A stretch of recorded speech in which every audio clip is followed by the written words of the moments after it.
amigos de Juego de Manos, continuamos de primera mano platicando con el senador Alejandro Encinas, senador independiente hoy, con una gran visión, un gran conocimiento del Estado de México y aquí compartiéndonos todo eso, que además fuera de cámaras también la charla es interesantísima, pero bueno. Así es. A ver, senador, yo tengo como mexiquense, estoy tratando de hacer de vocero de mucha gente que de repente se sintió huérfana políticamente, no se identificó con el que ganó, no se identificó con el segundo lugar ni con el tercero, buscó a alguien.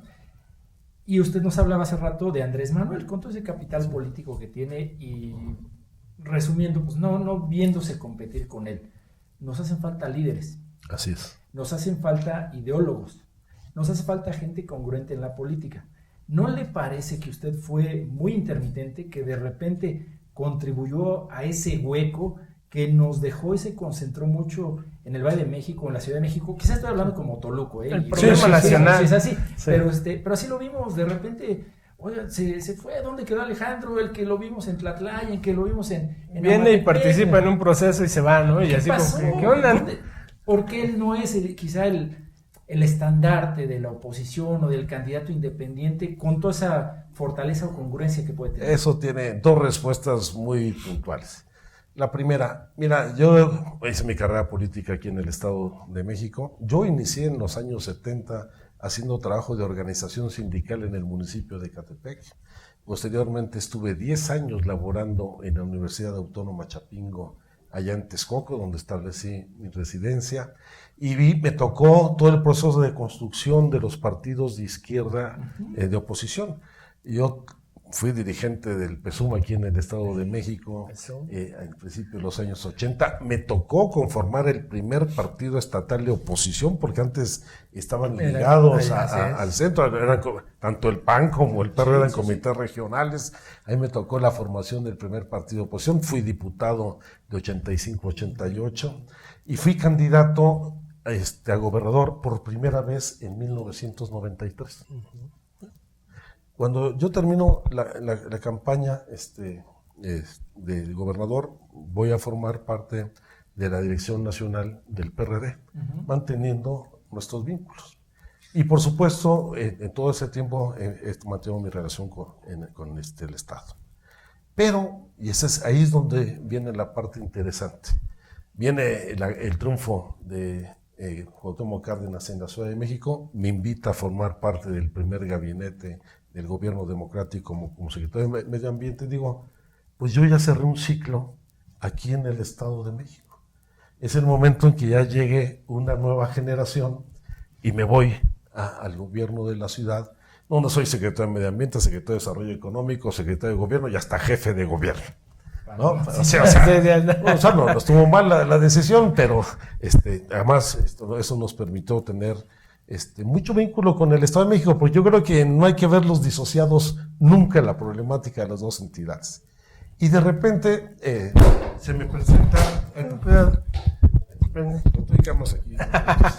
se nos presenta, viene la elección de nuevo gobernador en el año 2011. Entonces, ¿por qué en esos 18 años después yo tengo que volver a ser candidato a gobernador? La pregunta, ¿y ahora por qué 24 años después de que fui candidato a gobernador la primera vez, puedo volver a ser o me piden que sea candidato? Entonces la pregunta es, ¿por qué no ha surgido en estos años pues un liderazgo partidario o social que sustituya o que crezca aquí en el Estado? Y la respuesta, lamentablemente, es muy sencilla. Porque no ha habido el surgimiento de liderazgos con la autonomía política del gobierno. ¿Qué quiero decir? Lo digo con toda responsabilidad. Las políticas de cooptación y de control que el gobierno estatal ha ejercido sobre los partidos ha alcanzado a todos los partidos y ha sido el principal obstáculo para la formación de nuevos liderazgos en la entidad. Yo creo que se dejaron seducir, se entregaron. Sí, yo creo que perdieron la autonomía totalmente. Y yo creo que esa es la principal causa, independientemente de que los partidos no han tenido la capacidad de promover un relevo generacional.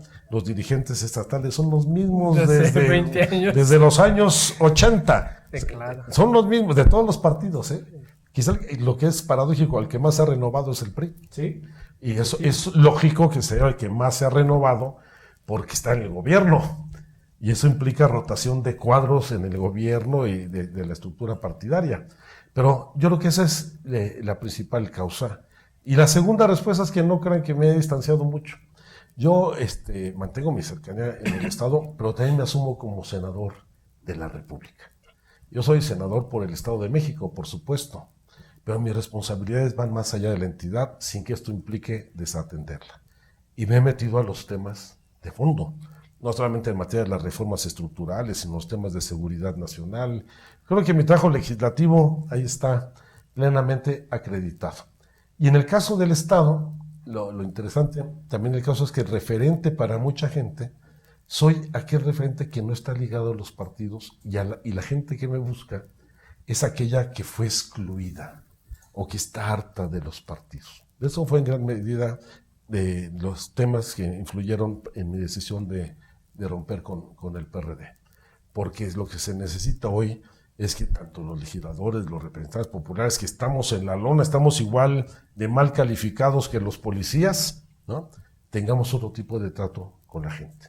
Entonces, uno fue por una circunstancia política e histórica, como llegar al gobierno de la ciudad, pero otro también es que aquí no surgieron nuevos líderes por las políticas de cooptación y de corrupción mutua, recíproca entre los partidos y el gobierno. Con estas debilidades de autonomía que usted maneja acerca de los partidos políticos en el Estado de México, y tomando en consideración que los candidatos independientes también han quedado ya como que muy por debajo de la expectativa, yo creo que el único candidato desde mi perspectiva independiente pues es Pedro Kumamoto, ¿no? O sea, el Bronco yo no lo veo independiente por ningún lugar, pero sin embargo como que tienen muchas dificultades para afrontar un proceso electoral.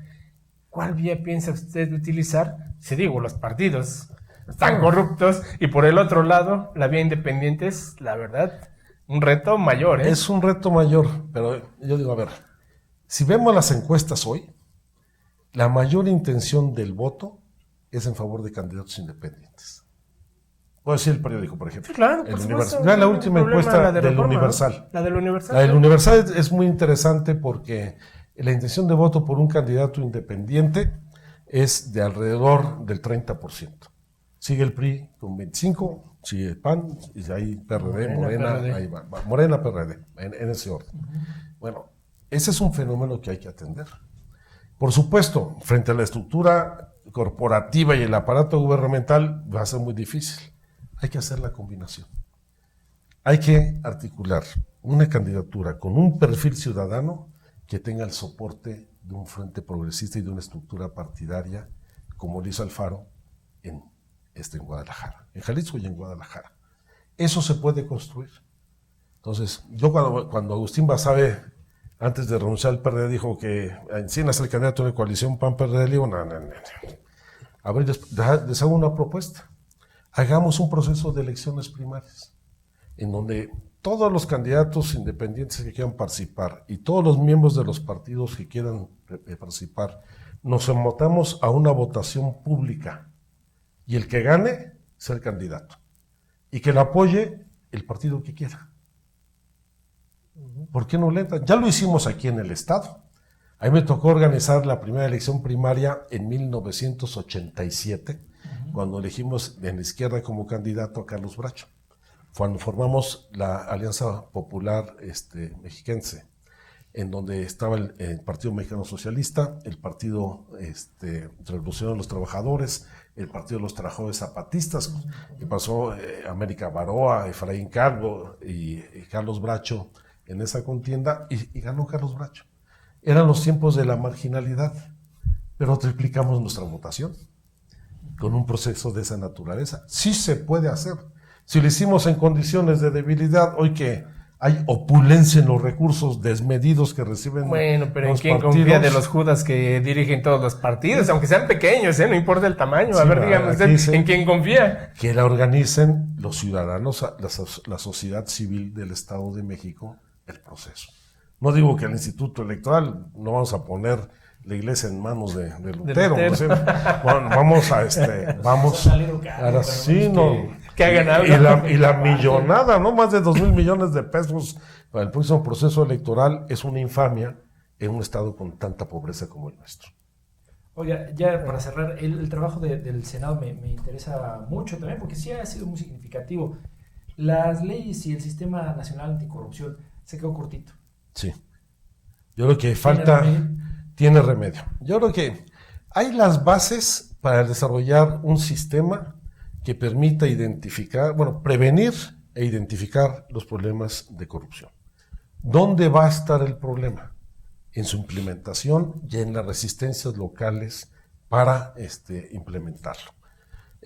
Yo siempre he insistido que el principal problema de nuestro país no es la corrupción, es la impunidad. Coincido totalmente. ¿Por qué? Porque los actos de corrupción los conocemos, Claro. Son públicos y notorios, todo el mundo sabe de la casa del actual secretario de Hacienda del Club de Golf Malinalco, que se la dio una empresa beneficiaria de los contratos de infraestructura del gobierno en el estado y federal, igual que la Casa Blanca.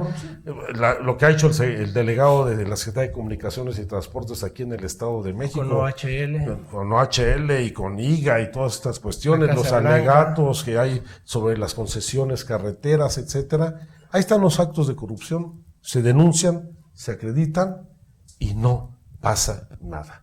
El problema está ya no en la ley, está en el Poder Judicial. Está en la impunidad que el sistema político le otorga a los funcionarios.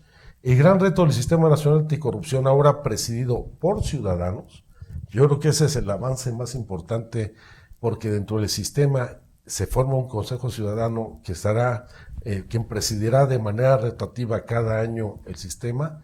Es un primer paso, pero ojalá se pueda implementar. En mi pregunta final yo le quisiera cuestionar, a ver, cuando la sociedad, la mayoría silenciosa, elige un gobernante, no está pensando en que le pinte las calles, en que cumpla con su obligación de transparentar los recursos, de administrarlos bien, porque eso está en la ley, ¿no? Uno ve una problemática compleja y dice, ¿sabes qué? Yo necesito que para esta problemática compleja haya un hombre que me la resuelva. Inseguridad, desarrollo social, X. Ante esta situación, ¿cuál es su evaluación de Erubiel Ávila Villegas como gobernante del Estado de México? Porque como que se la ha llevado de pechito, ¿no? Pero los problemas que verdaderamente nos atañen, ahí están. No, yo creo que la gran tragedia del actual gobernador es su propio partido. Que los 2 primeros años de gobierno todos estuvieron prendiendo la veladora para que pasaran rápidamente y después removerlo, que se fuera de embajador o al gabinete federal y sin necesidad de elecciones extraordinarias, el chorizo power regresara a la gubernatura del estado. Yo les digo, uno de los principales lastres que ha arrastrado Erubiel Ávila es su propio partido, los conflictos internos, y el otro es la carga tan importante que le representa a él, Peña Nieto, en la presidencia de la República. O sea, es un gobernador atado de manos, ¿no? Que llegó a la candidatura a pesar de el grupo político dominante en el PRI y que eso nunca se lo perdonará. Y por supuesto, ese atar de manos pues implicó que no fuera a atender a fondo los problemas de la entidad. Por eso, insisto, hay que romper con esas lógicas de las burocracias partidarias y de la aristocracia local. Porque aquí la aristocracia de las familias, yo no digo del grupo Atacomulco, sino de la clase política mexiquense que se formó en la cultura del político pobre político, y que el poder, el arte de la política es mantener el poder, pues es lo que tanto daño le ha hecho a nuestro Estado. Senador, muchísimas gracias. En tiempo extra es rapidísimo. La reforma educativa, ¿le van a meter mano? ¿Se puede hacer algo? ¿Dejamos que la gente se lleve todas las canicas? Yo creo que se equivocaron, empezaron mal. debieron haber empezado a discutir el modelo educativo y luego hacer la reforma educativa. No haces una reforma laboral disfrazada de educativa para recuperar el control del magisterio y ahora resulta que están discutiendo el modelo. Lo hacen todo al revés. Lo primero que se debe discutir es el modelo para así adecuar la ley al modelo educativo que requiere este país. Creo que sí viene una reforma importante, de hecho ya lo han ido asumiendo en la práctica. El que presenta un modelo educativo es el mejor ejemplo de que fracasó la reforma educativa y creo que hoy la reforma tiene que tener dos ejes fundamentales. Uno, que el Instituto de Evaluación Educativa sea realmente autónomo, porque hoy no es autónomo, porque el instituto que iba a hacer la evaluación no la hace. El instituto emite los lineamientos, la Secretaría de Educación, que no tiene que intervenir porque hay un órgano con autonomía constitucional, establece los parámetros, y quien la implementa desde la selección y calificación de los evaluadores hasta la asignación de plazas es la autoridad educativa local. O sea, los gobernadores tienen el control de las plazas. Y lo otro que hay que modificar es el carácter punitivo de la evaluación. Y hay que asumir, no hay que inventar el hilo negro. Un sistema de evaluación, y de acuerdo a los cánones de la UNESCO, esta Organización de las Naciones Unidas, debe evaluarse al sistema educativo en su conjunto primero. ¿Qué tiene que ver esto? Con los planes y contenidos de los programas educativos. El segundo elemento a evaluar son los resultados en los educandos. Si este sistema efectivamente está siendo asimilado por los alumnos.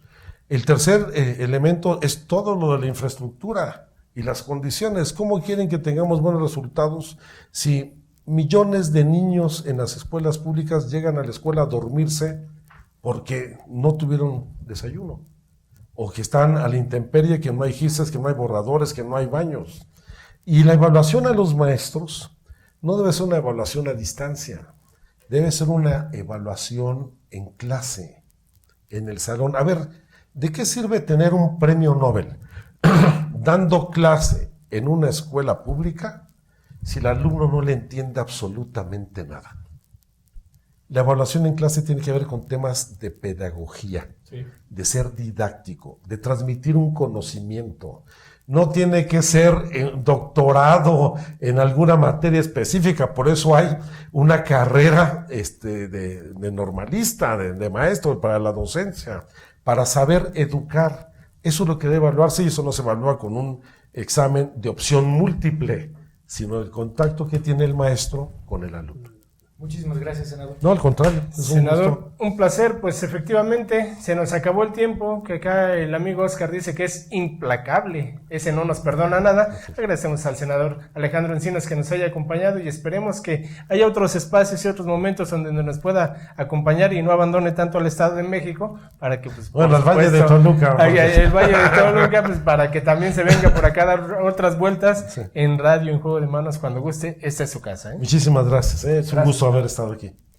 Continuamos, Juego de Manos, regresamos.